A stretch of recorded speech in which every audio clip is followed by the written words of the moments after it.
Hey guys, welcome to an interesting video on Wild Rift. Today I'm back with an Akshan commentary guide, and it's been a long time since we released our Akshan complete guide, which of course the video is still relevant, so that will of course as usual be linked up in the cards above. So first up, this match is completely scuffed. There's no two ways about it. Basically, as you guys can see, the enemy team has two junglers, or two people with smite at least, Lee Sin and Zed. So the Zed I'm currently fighting now has smite, and my team has no smite. So it's a team of 0 smites versus a team of 2 smites, and the total number of smites on the Rift is still 2. So no two ways about it. This match is just completely scuffed. Like, I have no idea what happened here. I mean, I do for my team, but not for the enemy team. So what happened is I was assigned support, and the Nami was assigned mid, and we decided to swap roles discussed in the champion select, whereas the Yasuo was actually assigned jungle. So he actually hovered Xin Zhao and at the literal last second changed to Yasuo. So yeah, we're gonna have to adapt and play to that accordingly. Anyways, I have a huge lead on Zed, so Zed had to recall to get health. In the meantime, I'm trying to gank a bot. So here, going in on the Rakan, roughly half helping him, and unfortunately Nami's very low, so she has to flash out. I'm still trying to get something done. If not, my gank would be pretty wasted. I think I got some sums out, if I'm not mistaken, but I've run out of health, so really can't do anything. The Caitlyn didn't really help me out too much there. I mean, she's playing Caitlyn, so she should be playing a little bit more aggressive than that, but it's alright. So here I recall, and now here is where the problem starts. So basically, Yasuo has started off in the jungle, trying to take the wolves, I believe. He realizes he can't jungle at all because he's Yasuo and he doesn't even have smite. So he decides to just go mid lane since I decided to roam bot, which is gonna be a I'll say an issue, but it is sort of what happens throughout the entire game. So here he's just blindly pushing, and I am not having any of that. I'm not gonna join him basically because that's very stupid, because as you guys can see, Lee Sin is in the area and you will just get ganked basically. So here I'm in a 1v1 versus the Lee Sin. I'm pinging, but the Yasuo doesn't even realize anything is happening. In the end, basically that's a 1v1 solo kill. I'm gonna take it that's a 1v1 solo kill. I think that all the Yasuo did was possibly E to try to KS, but I'm not even sure if the E damage went through before I even killed. But either way, even if it did, without him, that I would have been able to kill the Lee Sin 1v1 with my barrier, of course. So yeah, I'm taking that as a solo kill. Basically, this Yasuo has me pretty tilted. So yeah, I'm just gonna recall, get health, because as usual, I've been in a fight with Lee Sin. He's taken the fruit as well, so there's no fruit from me, so I'm gonna have to recall. In the meantime, he's getting 2v1'd by the Zed and the Lee Sin, and he dies. And yeah, so the situation is pretty bad. I will say that, of course, this is not a ranked game, but I have had ranked games where this has happened. I have had a number of ranked games where my team has no smite. Rarely do I see 2 smites on one team though, but I have had quite a number of ranked games where my team has no smite. So yeah, it is very possible. So we're just gonna play around the fact that we have no smite and the fact that we have essentially what's 2 mid laners. So here, what I've done is I've just pushed out the lane just because I want to get the minion gold and CS before the Yasuo comes back to lane. So I just did that, but normally it's not a good idea to push here. We end up getting a 2-man gank with me and Yasuo on in the bot lane. Caitlyn, as usual, is nowhere near to follow up. We force out the Xayah ultimate. Of course, I'm stepping to the side to prevent myself from being rooted, and I'm just trying to get something done. We're at 4v2 here, so really we should be playing very aggressive. But my team is just playing very scared for some reason, basically. So like really, it's 4v2. Like what are we doing? We should be getting a kill or a double kill here, but instead they're getting away scot-free when we're 4v2. So I have no idea what's happening here. But regardless, Yasuo is recalling again. So what am I gonna do? I'm gonna run to mid lane as fast as possible and clear the minions as fast as possible so that I can secure as much gold and XP as possible before he comes back to the lane. And here he is, back to try to steal my minions, just randomly using his spells, to be very honest. He win walls nothing basically. I managed to get majority of the last hit, so I'm fine with that. I'm gonna recall, I think, probably to complete my first item. I believe, yep, there we go, Blade of the Rune King first item. Akshan, in terms of build, he actually has a lot of build variations. The main build I like, of course, I have covered in the complete guide. But basically, more or less, every build starts off with Blade of the Rune King. And second item onwards, basically, it's kind of like you have a lot of item options. Some people like to go for Wit's End, and I do think that that's a good build. If you're into a heavy AP team, I will go Wit's End second if there are like at least 2 AP damage sources or a super fat AP damage dealer on their team. If not, I normally don't go for Wit's End until either later in the game or not at all. So here, as usual, I'm spam ganking bot lane basically. So I'm just spam ganking bot lane just because the Yasuo is always at mid, just trying to get something done. So instead, I think that the most best use of my time is trying to gank a bot lane to farm the champions instead. Here I get the kill on the Rakan, I get the kill on the Xayah and the reset as well. And I get the kill on the Lee Sin for a triple kill. So there we go. Finally, me ganking bot non-stop has paid dividends. So pick up the triple kill, including the Lee Sin, who shows up to the party, and you know, Yasuo can have that mid lane farm. I'll take the 3 kills instead. And here I get some tower gold from the bot lane tower as well. So the Caitlyn obviously nowhere in the area, so I'm still getting like half the gold, of course shared with Nami. If at all possible, we want to try to pick up the bot lane tower, but that's going to be very difficult because Xayah and Rakan have revived and are back in the lane. So, pretty difficult. I realize that, you know, nothing too much is going to come of it, so I'm just going to back off, take the fruit. Mostly for the gold. I mean, 60 gold does make a difference, so I'm just going to take the fruit for the gold. I'm going to back and pick up a BF sword. You know, we got a bunch of gold from those kills, so we can pick up an entire BF sword as well as our boots. So, Lee Sin has set the Herald down in the bot lane, so as usual, I'm just going to ignore the mid lane, ignore the Yasuo. I'm just going to adapt to the fact that we have, you know, a second mid laner, so-called, and I'm just going to go bot. So I'm stealthing to behind them. The Rakan has actually spotted me, but he hasn't actually reacted. So here I'm just going to go in on the Rakan. I take about a third of his health with my E, and basically, you know, doing a lot of damage just with all my abilities. So Rakan doesn't actually manage to escape. I managed to just kill him, you know, right with my final shot. I have barrier as well as my I passive, so I don't actually die to the Xayah. We know Lee Sin is in the area because he just took the dragon, so I'm going to back off here because if I get hit by Lee Sin Q, I'm basically dead. So really nice ult by Nami as well to CC the Xayah to allow me to pick up the kill on the Xayah as well.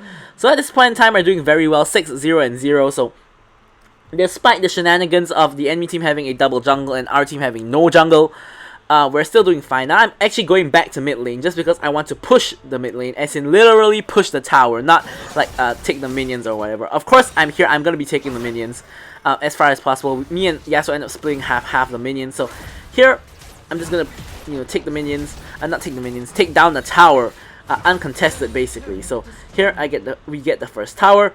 And what am I going to do? I'm going to roam back bot again because obviously it's not a good idea to continue pushing mid. So here I'm just going to roam bot, see what I can do. The bot lane is already very behind by my repeated ganks. So yeah, even on the times I didn't get the kills, I have put down a lot of pressure on them. So even if I don't kill them, they had to recall, they had to at least, you know, back off and not exert as much pressure as they could have. So here I'm just going to go for the tower, picking up the tower as well. So here I'm going to go in. Xayah actually outs to avoid everything, so I end up killing the Rakan and then killing the Xayah afterwards. And now, the Lee Sin is spotted in the area as well, so he's gonna get caught out as well. I'm gonna ult from downtown and secure the kill on the Lee Sin. So, technically that was kind of a KS considering I really only finished him off with my ult. But you know, I'm gonna get as good a goal for myself as possible, which allows me to pick up my Infinity Edge as well as tier 2 boots. We're gonna go for the play that steel caps this game because honestly for Akshan, you have your Blade of the Rune King, you have your Hunter Vampirism. I don't really think you need the Gluttonous Greaves, and in this game we have 3 AD sources. And the Akali is actually decently fed. She is 3 and 3, which is not very fed, but she's not like under farmed or anything. So Akali will be a threat later on in the game. Of course, it's an assassin versus an AD carry, so we all know how that goes. Now, our jungle is completely untaken, so since I am decently fed at this point, I can jungle pretty well.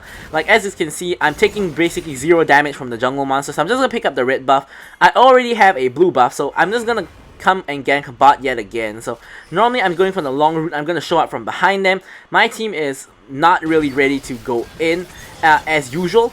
But, you know, I already do so much damage by myself. They don't actually have a tower, so I'm going to actually chase Of course, taking note of the Xayah root, which is going to come anytime. Actually, it does not. The Nami wave actually hits onto the Z, and the red buff actually finishes the Z for yet another triple kill by me. So, really nicely played there. Z just happened to be in the wrong place at the wrong time, so just gets hit by that Nami bubble. And I'm 12-0 now. I'm super duper fed. Like I don't even know what's happening here. But yeah. This game, I'm obviously super fat as Akshan, and obviously when you're super fat, you play a little bit differently. I'm not gonna be like swinging right into the enemy's faces or anything, but at the same time, I can do that as long as I'm not like 1v3 or something, or not like 1v1 against an Akali or Zed who can instantly burst me. But basically against like Lee Sin, Rakan, and Xayah, I should be able to just swing in and kill them just because of how fat I am.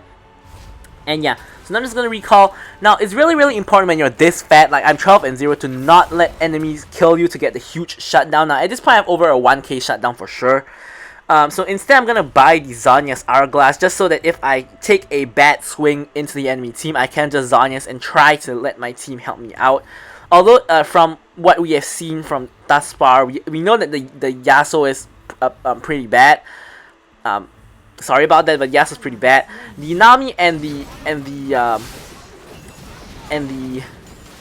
Caitlyn are very slow to follow up, so that is sort of a issue here. But Nami has had some really good plays and some really good ults, like over the ulting Z under the tower for the CC, allowed us to kill the Z, and as well as some previous ults were also pretty good. I think that's at least the third or fourth good ult. So here, what has happened is one of their smites is dead, and the other one is on the opposite side of the map. So it actually allows us to pick up the dragon, would you believe it, with no jungler at all. So here, of course, I can just sustain with my Blade of the Rune King and all my lifesteal. So I'm just gonna pick up the fruit for the goal as well, and then we'll just pick up that we pick up that dragon really easy. Unfortunately, it's the mountain dragon, which is probably the least important dragon. We're just gonna clear out the mid lane like that, pick up all that free gold, and then we'll recall and probably pick up the Runan's Hurricane.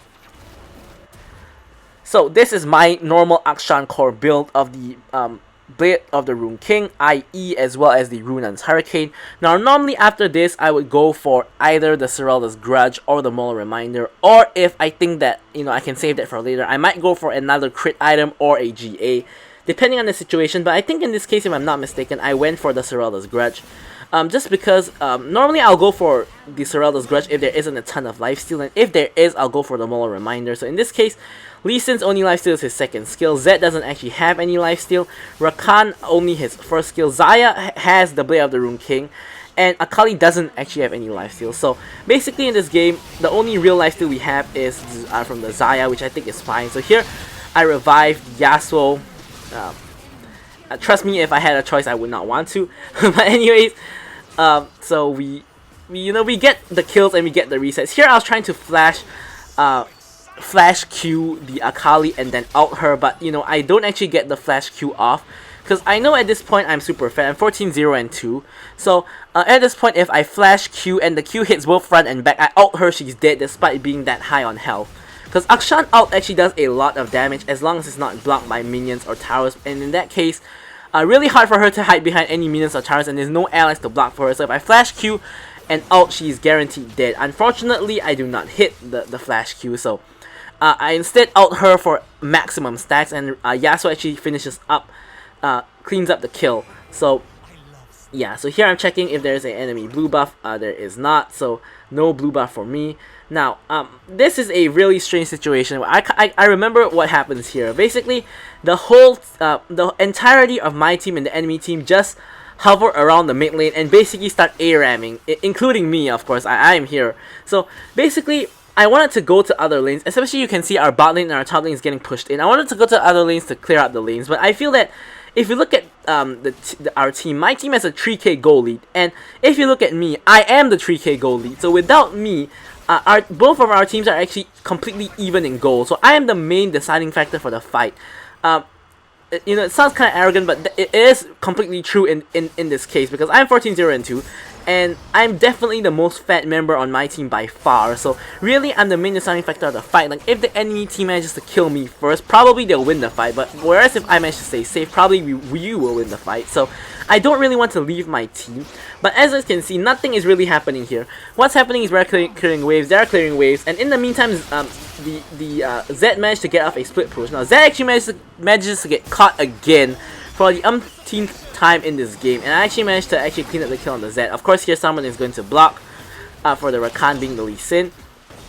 So Caitlyn outs the full health Xayah for some reason, and I really want to just clear up the lanes. So here the fight is supposedly over. The enemy team are having retreated into their base. So instead, what I'm gonna do here is I'm gonna clear up the lanes, because we have already lost, like, I think we lost like 2 towers just to that. And here, the moment I leave, the fight breaks out. So here, I'm already way too far from the fight. I'm just gonna clear the lanes. Not too much I can do there. I picked up Mr. Sorello's Grudge when I backed, and yeah, here just waffling around a little bit. I decide to go for the red buff before going to the top lane. You know, at this point I'm almost full build, so I clear the jungle really fast, and I'm gonna have to go rush over to the inhibitor to try to stop it from dying, from falling. I mean, so in the meantime, the entire my team is getting chased. Basically, two people have died, and Nami and the Caitlyn are getting chased. Not anymore, but yeah. Whereas on the other side, Lee Sin and Akali died. Xayah is very unhealthy, but she's still alive. Here, I'm just going to pick up the blue buff as well. Obviously, I'm the most fed member on my team. The buffs would be the best on me, so just going to pick up that blue buff as well. Then I'm going to push out one more wave, just so that the wave starts pushing towards them, and build up a slow push. As you can see, I got 1 wave and 2 cannons, so over time the wave will slow push into the enemy's second tier top lane tower. Here I'm just going to pick up the Skull Crab just for the Baron vision, or Baron area vision. Akali actually ends up clearing the wave, so that's fine. Here the Lee Sin is hovering around the dragon area. My entire team is at the dragon area. So here I see a Rakan. Rakan sees me, he W's over the wall, so instead we get the free dragon instead. No one in the enemy team is really going to come and contest, so we get a free dragon. Here we see the Xayah and the Rakan. So as you guys know, I can go in on Xayah and Rakan. I get knocked out by the Rakan, doesn't really matter. Here I'm going to ult the Xayah, and Rakan actually runs right past me as I'm stuck in my ult animation. So I couldn't actually pick up the free kill on the Rakan there. Probably I could have just cancelled my ult instead and gone for the Rakan. Here, single one shot is going to take down the mid lane inhibitor, and we can actually really try to push for the end, because the Akali is there, and the Rakan is really the only person who's really defending this one. And Zed has actually just revived, so Zed is back. Here I'm going to ult, threading the Neil and killing the Rakan. So here Zed has revived, of course, and here I actually make a mistake into the enemy team, so here I have to flash out. Barrier, Lee Sin kicks me back into the fight, but my barrier protects me from majority of the damage. I Zanya has to wait for my E cooldown to go back up. Here I E and kill the Zed. Really kind of a 1v2 outplay here. Here I E to dodge the Lee Sin, because he tried to W towards me to auto attack me, and here basically I want to just end the game. Lee Sin hits me with the Q. I know I win this, so I just throw my boomerang out in the general direction he is in, and he dies as well. So no idea why he tried to go back in on me. Here I'm right about to die from the tower shot and the Xayah auto attack when we actually end the game. So this game was utterly insane. I didn't die a single time, and this game was just 18-0-3. So as usual, I'll leave you guys with the stats for you guys to take a look for yourself. So thank you guys for watching the video, and goodbye.